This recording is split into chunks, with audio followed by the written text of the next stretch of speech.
Y dice así la palabra de Dios. Cuando Jesús terminó de dar instrucciones a sus 12 discípulos, se fue de allí a enseñar y a predicar en las ciudades de ellos. Y al oír Juan en la cárcel los hechos de Cristo, le envió 2 de sus discípulos para preguntarle: ¿eres tú aquel que había de venir, o esperaremos a otro? Respondiendo Jesús les dijo: id y haced saber a Juan las cosas que oís y veis. Los ciegos ven, los cojos andan, los leprosos son limpiados, los sordos oyen, los muertos son resucitados, y a los pobres os es anunciado el Evangelio. Y bienaventurado es el que no haya tropiezo en mí. Entramos a un capítulo nuevo, capítulo 11. El tema, a los que anotan, la duda en el cristiano y qué hacer. ¿Qué hacer con la duda? La duda en el cristiano y qué hacer en la duda. Me hubiera dado mucho gusto que hubiera un grupo más de hermanos, porque este es un tema sumamente importante. Nos atañe a nosotros sumamente. La vida cristiana pasa por momentos altos y bajos. Yo no sé cuántos de ustedes ha venido a su mente el pensamiento que dice: ¿y estaré en lo correcto?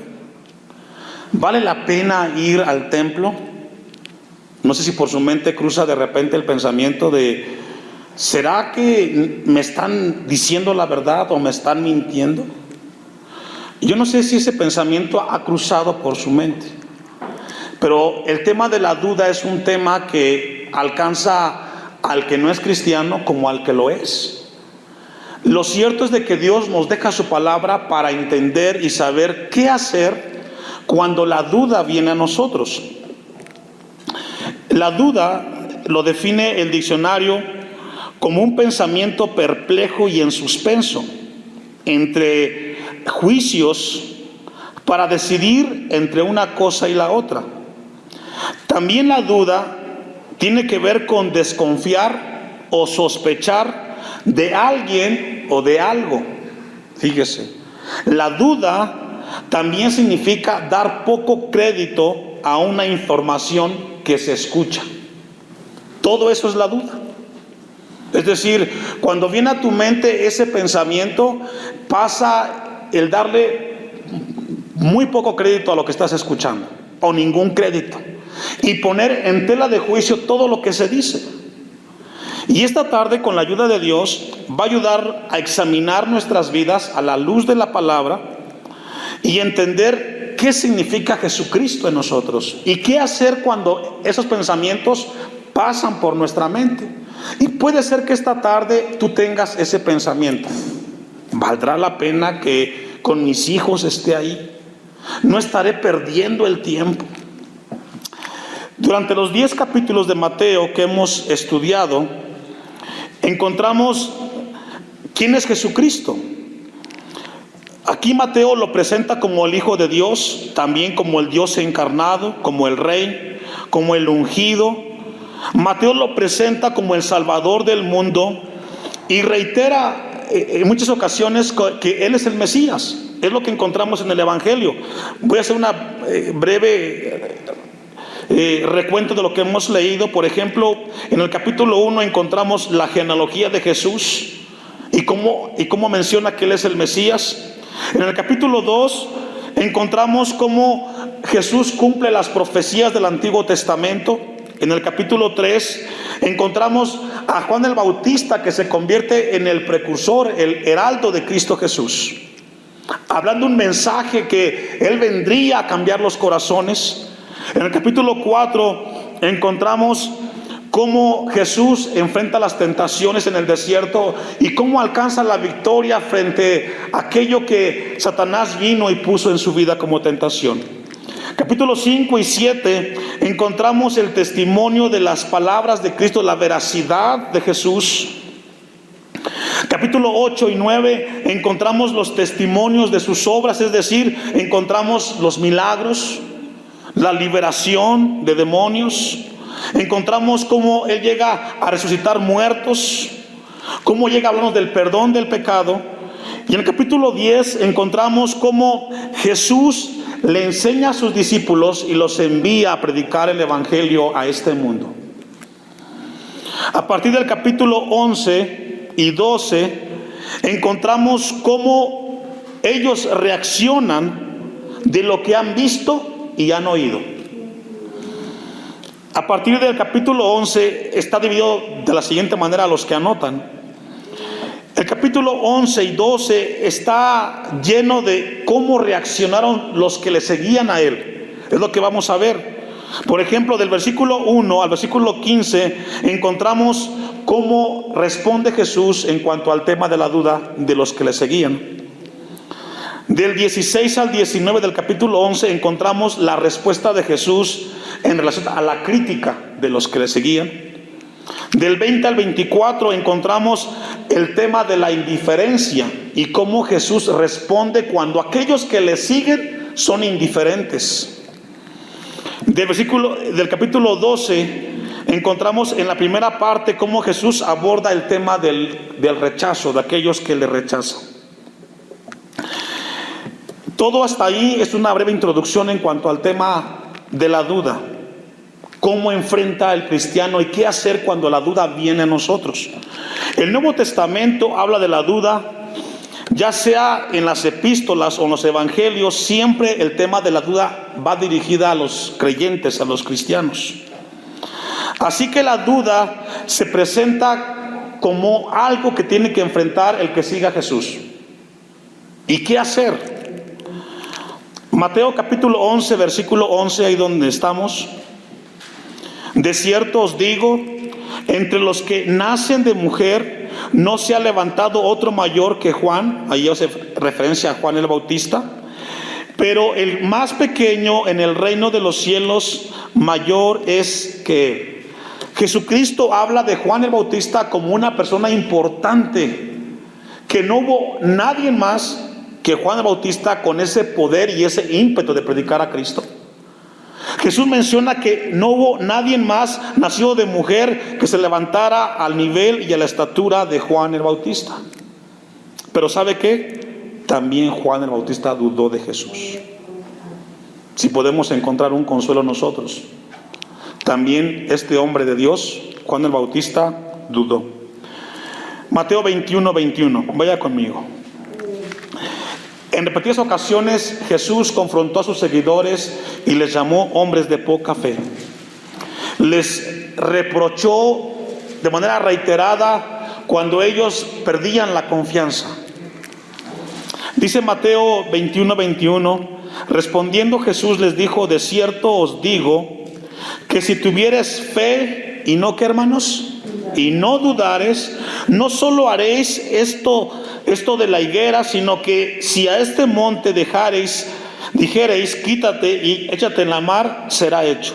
Jesús le habla a sus discípulos y les dice, si tuvieres fe, porque en la duda, hermanos, hay ausencia de fe. Ya no crees, ya no le das crédito a aquello que has escuchado. Y Jesús les habla a ellos y les llama a que tuvieran fe. Mire, vamos a Lucas 12, 29. Lucas 12, 29. También Lucas registra este hecho que encontramos en Mateo capítulo 11. Lucas lo registra, el momento en el cual Juan el Bautista duda si valdrá la pena seguir a Jesús. En el tiempo que vivimos, iglesia, mucha gente por su mente pasa, ¿valdrá la pena el esfuerzo de ir, de estar, de dejar tantas cosas de lado por estar escuchando de Jesús? Lucas 12, 29 dice, vosotros pues no os preocupéis por lo que habéis de comer, ni por lo que habéis de beber, ni estéis, ¿qué dice, hermanos? En ansiosa inquietud. Dice otra versión, y tampoco estéis dudando. Aquí Jesús nos habla de que las preocupaciones del comer y del beber, que habla de las cosas básicas para que el hombre subsista, nos lleva a nosotros a dudar si realmente es bueno seguir a Jesús o no. ¿Por qué a veces estamos tan enfrascados en el trabajo y el negocio? ¿Sabe por qué? Porque buscamos el comer. Usted me puede decir, pastor, ¿cómo le llevo comida a mi familia? Y eso nos pasa a todos. Y eso nos lleva a dudar si vale la pena dejar las cosas de Dios por buscar aquello que es tan básico en nosotros y que a veces vamos al día. Jesús dice, ni por lo que habéis de beber, ni estéis en ansiosa inquietud o estés dudando. La palabra que usa aquí en ansiosa inquietud, la palabra es meteorizo, donde viene la palabra meteoro. Y esta palabra lo que significa es estar suspendido en el aire. Cuando una persona duda, ¿sabe qué pasa, hermanos? Está en stand-by. Ni avanza ni retrocede. Y es un terreno peligroso, porque la duda te lleva a estar ahí. Y algo que está en el aire, hermanos, no tiene estabilidad, porque puede caer en cualquier momento. Una vida que duda está en esas condiciones. Santiago capítulo 1, versículo 6, no lo busque, se lo leo yo. Pero pida con fe, no dudando nada, porque el que duda, dice Santiago, es semejante a la onda del mar, que es arrastrada por el viento y echada de una parte a otra. La duda es un asunto que pertenece también a la vida del cristiano.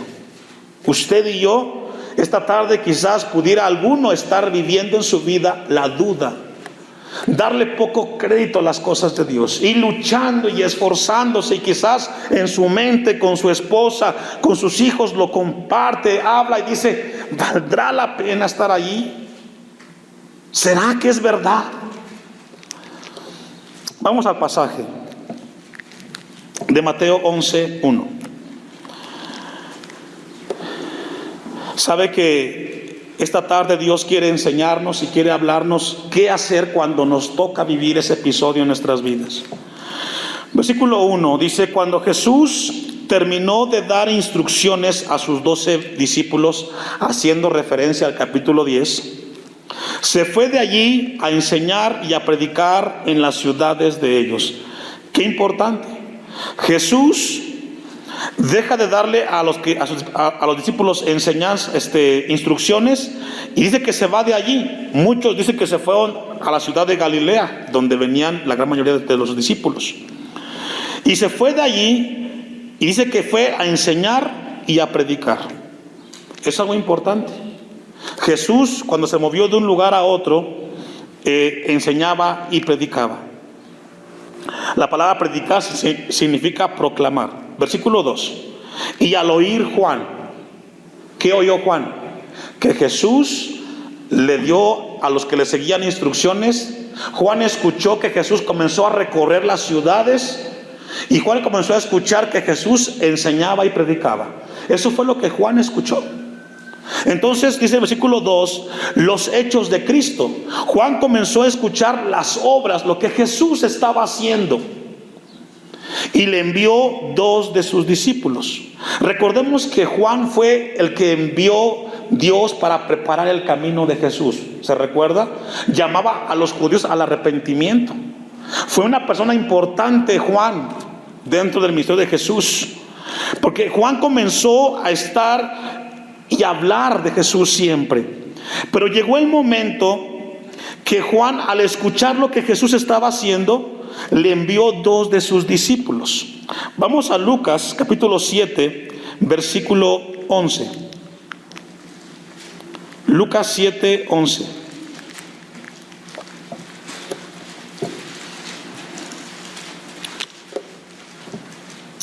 Me alcanza. Aconteció después que él iba a la ciudad que se llama Naín, e iba con él muchos de sus discípulos y una gran multitud.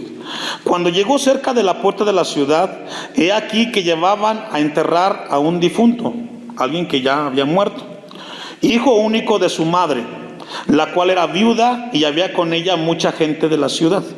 Y cuando el Señor la vio, Cristo, se compadeció de ella y le dijo, no llores. Y acercándose, tocó el féretro, y los que lo llevaban se detuvieron. Y dijo, joven, a ti te digo, levántate. Entonces se incorporó el que había muerto y comenzó a hablar, y lo dio a su madre. Qué tremendo milagro, extraordinario. Una mujer viuda tiene un único hijo, y el hijo muere. Lo llevan ya a enterrar, y se encuentra con el maestro en ese momento.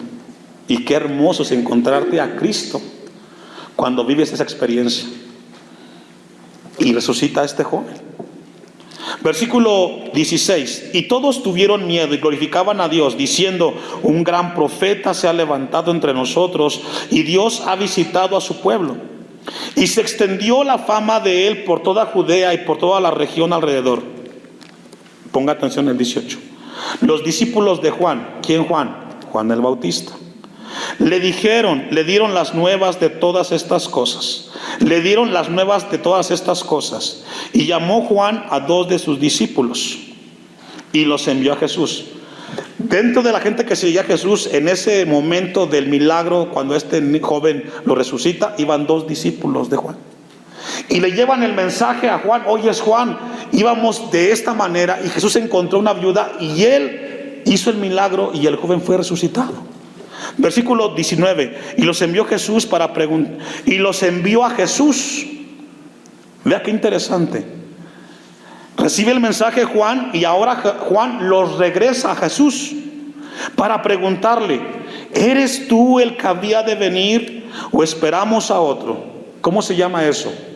Duda.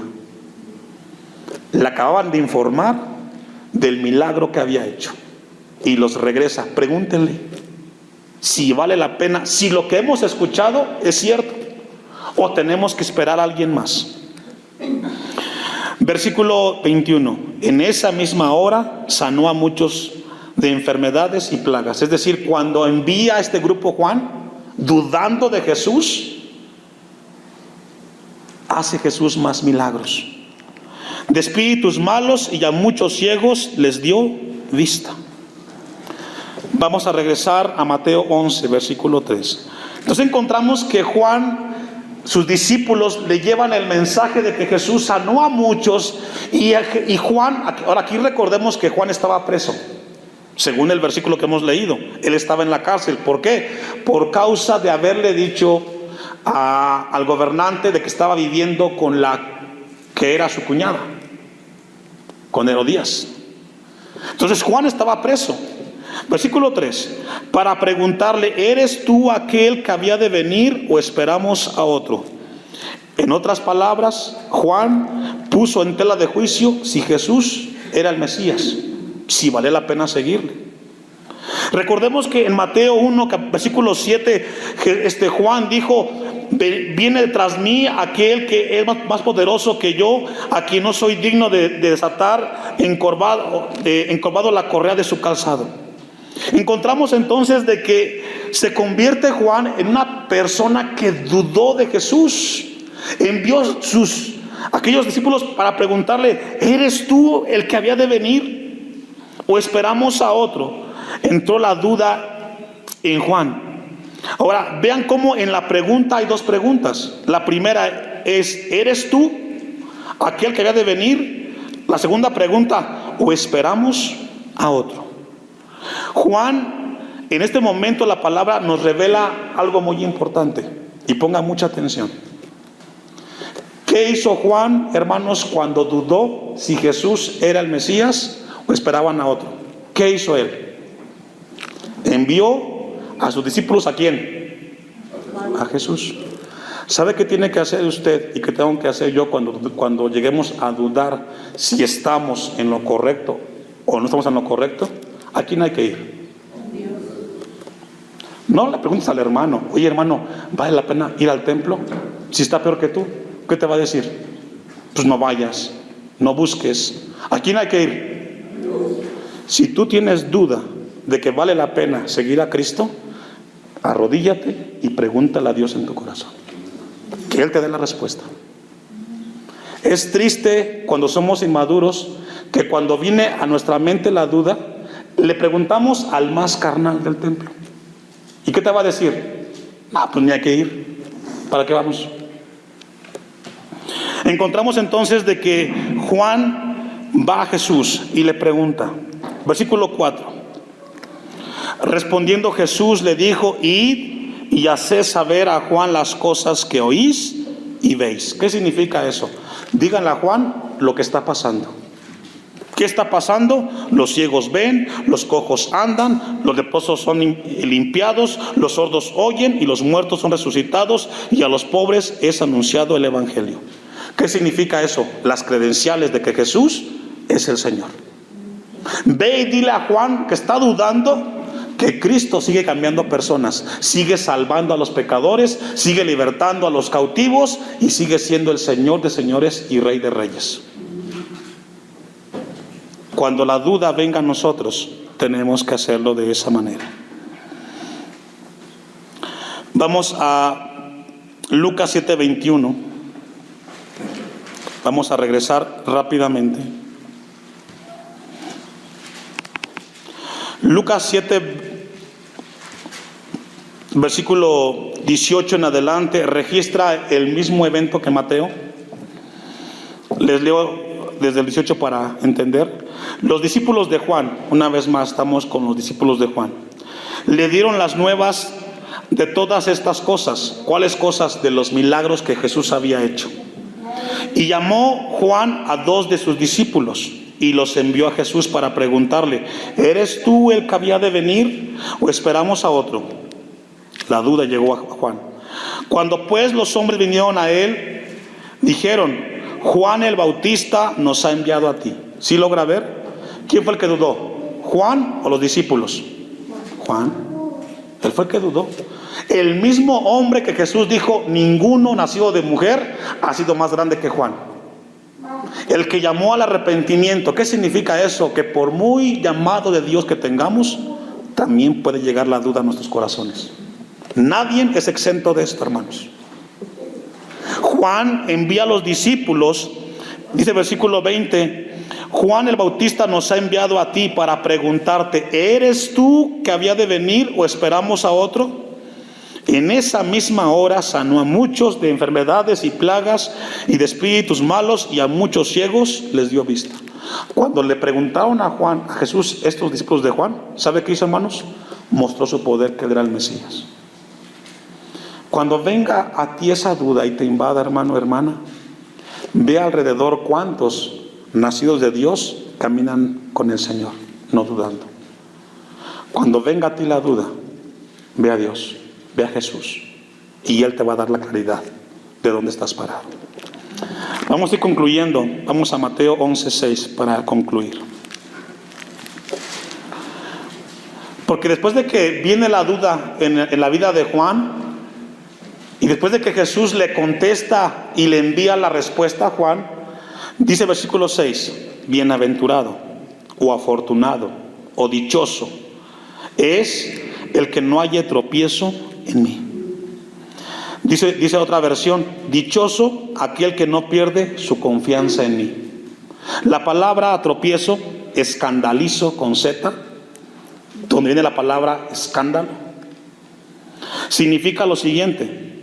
Significa una trampa, pero una trampa en un palo torcido. Cuando una persona bien asumida la duda, y esa duda usted la deja en su corazón, va a caer en una trampa torcida que lo va a llevar, ¿sabe qué, hermano? A alejarse de Dios. Se va a alejar de Dios, porque la palabra allí significa tropiezo. La duda es algo que te deja perplejo y no te deja avanzar. ¿Sabe por qué mucha gente abandona las cosas de Dios con facilidad? Porque duda, porque no le da crédito a Jesús, porque pone sus ojos en el hombre y no en Cristo Jesús. Yo siempre le he repetido a la iglesia: no ponga sus ojos en mí, soy como usted y también me puedo equivocar. Ponga sus ojos en quién, y Él nunca le va a fallar.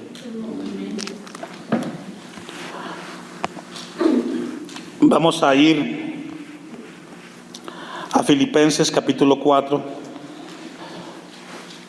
Y para concluir en lo que es Filipenses 4, preguntas o razones por las cuales Juan dudó, a los que anotan. Número 1, uno duda cuando tiene circunstancias difíciles. Juan estaba preso. Cuando tenemos o vivimos cosas difíciles, dudamos. Por ejemplo, me quedé sin trabajo, se murió mi hijo, estoy enfermo, me dijeron que tengo cáncer. Ahí dudamos. Juan estaba preso cuando le pasó esto. La segunda razón por la cual viene la duda a nosotros es porque hay influencias de otros, del mundo, que vienen a meterte, ¿será cierto o no será cierto? Entonces, cuando tengas en tu vida una difícil circunstancia y venga alguien de afuera a decirte o a poner en tu mente duda, es en un momento muy difícil y tenemos que ir a Cristo Jesús. Pablo en Filipenses, el capítulo 4, versículo 6 dice: por nada estéis afanosos, por nada. ¿Tienes un problema? No te preocupes, confía en Dios. Si viene alguien del mundo a influenciarte, no te afanes. Pueden traerte un comentario, pero es eso, un comentario. Pueden poner la semilla de la duda en tu corazón o en tu mente, pero es eso. Tú tienes que ir a Jesús. Dice Pablo: por nada estéis afanosos, sino sean conocidas vuestras peticiones delante de Dios, ¿cómo? En toda oración.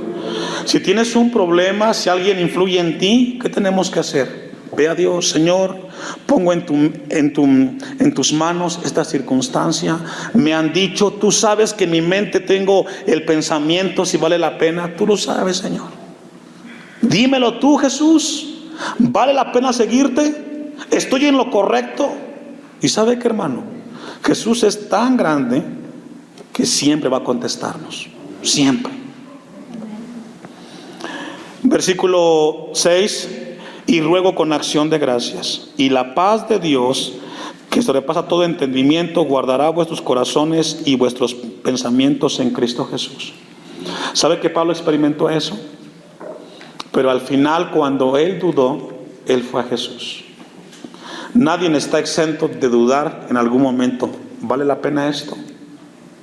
Pero ¿sabes qué? Iglesia del Señor, si pasa en tu mente, va a Jesús, que Él te va a contestar.